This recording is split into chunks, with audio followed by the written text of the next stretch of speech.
کراچی کی private university میں پڑھانے ہم گئے، اسلامک اسٹڈیز کا کورس ہمارے پاس تھا، اور یہی بات آئی تو ذرا موٹیویٹ کیا اسٹوڈنٹس کو، تو 4 نے کہا سر خدا کی قسم برسوں کے بعد یاد دہانی ہوئی ہے کہ ماں باپ کے لیے دعا بھی کرنی چاہیے۔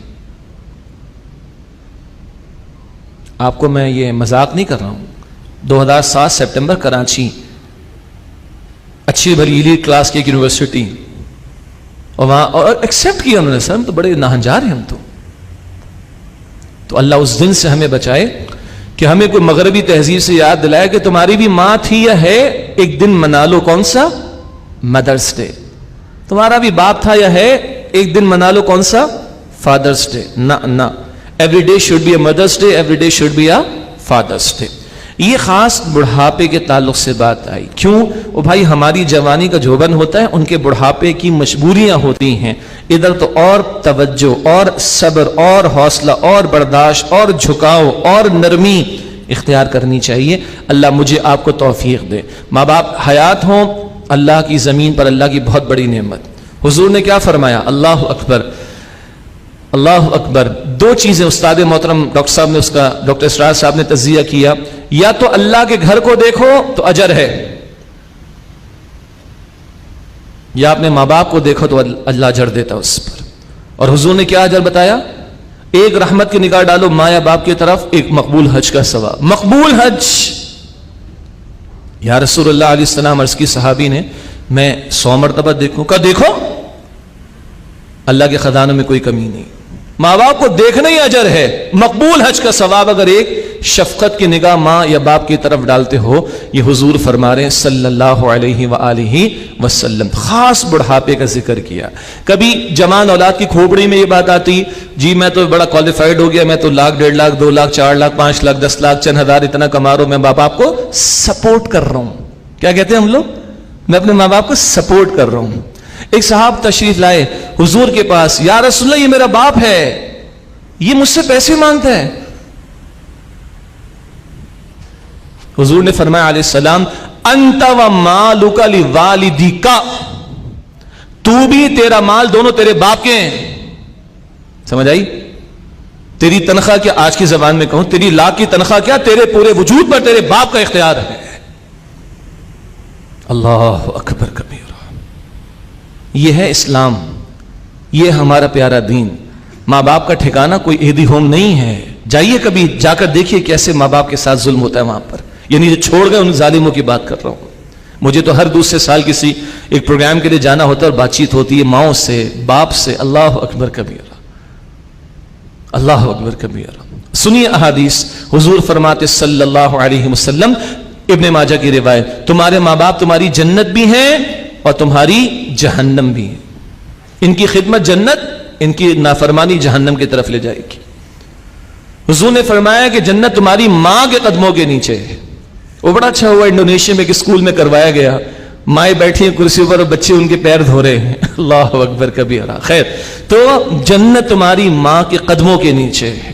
اور حضور علیہ السلام نے فرمایا اللہ کی رضا والد کی رضا میں ہے۔ باپ ناراض ہے، اللہ ناراض ہو جائے گا۔ اللہ کی رضا والد کی رضا میں ہے، اور اللہ کی ناراضگی والد کی ناراضگی میں ہے۔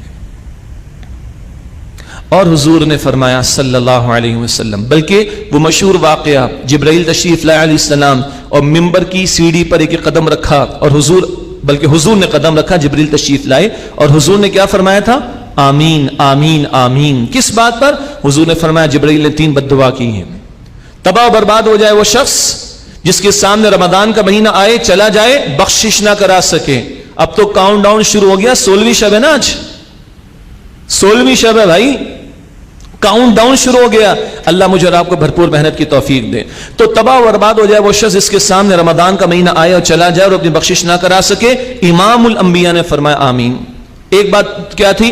تباہ و برباد ہو جائے شخص جس کے سامنے اے محمد صلی اللہ علیہ وآلہ وسلم آپ کا نام مبارک آئے اور وہ صلاۃ نہ بھیجے صلی اللہ علیہ وآلہ وسلم، آپ نے فرمایا آمین، تباہ ہو جائے۔ اور تیسرا، تباہ و برباد ہو جائے وہ شخص جس کے سامنے اس کے ماں باپ ایک یا دونوں بڑھاپے کو پہنچ جائیں اور وہ ان کی خدمت کر کے جنت نہ کما سکے. حضور نے فرمایا آمین، وہ تباہ ہو جائے، برباد ہو جائے. بعض اوقات لڑکے لڑکیاں بچے کہتے ہیں او جی ماں باپ تو ایسے، ماں باپ تو ویسے. بھائی تم چھوڑو، اپنے حصے کا کام پورا کرو. وہ تمہارے بہارا جنت میں داخلے کا باعث ہیں. ہم کو بھی سمجھایا جائے گا، ان کی بھی ذہن سازی کرنے کی، تربیت کی ضرورت ہے، مگر تم اولاد ہو، اولاد رہو. اور یاد رکھیے گا کچھ رشتوں میں تو آپ کو مجھے اختیار ہے کہ ہم بنانا چاہیں یا نہ بنانا چاہیں. جیسے کہ دوستی ہوتی ہے، یہ بندہ نکاح کرنا چاہتے تو اختیار ہے نا. کچھ رشتے اللہ نے بنا ڈالے ہیں، ہم اولاد ہیں اپنے ماں باپ کی، ہمارے اس کو اختیار نہیں تھا، اللہ نے بنا دیا رشتہ، چوائس ہی نہیں تھی. آپ ذہن میں رکھیے گا اس کو، ہم نے اپنے حصے کا کام کرنا ہے. اور خاص یہ جو یہاں پر بڑھاپے کی بات آئی ہے، اس کی طرف توجہ خوب کرنی چاہیے. یہ ماں باپ ہماری سب سے بڑے ایسٹس ہیں، ہمارے لیے سب سے بڑے ایسٹس ہیں. کسی شے کو دیکھنے پر حج کا ثواب نہیں، ماں باپ کو دیکھنے پر حضور علیہ الصلوۃ والسلام نے حج کا ثواب بیان کیا ہے. ہمارے والد کا جب انتقال ہوا تو ایک چھوٹا سا کیلنڈر 1 پیجر گھر میں آیا ہوا تھا اسی سال، اور لگا رہا وہ کئی مہینے تک، کیونکہ ایک ہی پیج تھا کیلنڈر کا. اس پہ ایک جملہ تھا بڑا عجیب کہ ایک باپ جو ہے وہ 7 بچوں کی پرورش تو کر سکتا ہے، 7 مل کر بھی باپ کی خدمت نہیں کر سکتے. چیک کر لیں، آتی ہے یہ سچویشن. اللہ تعالی ہمارے ماں باپ کا سایہ ہم پر قائم رکھے. اگر حیات ہیں تو خدمت کی توفیق دے، منانے کی توفیق دے، ان کی ناراضگی سے اللہ میں بچائے. گڑبڑ کی ہوئی ہے تو جا کے معافی مانگے. یہ ان محفلوں کی برکت ہونی چاہیے.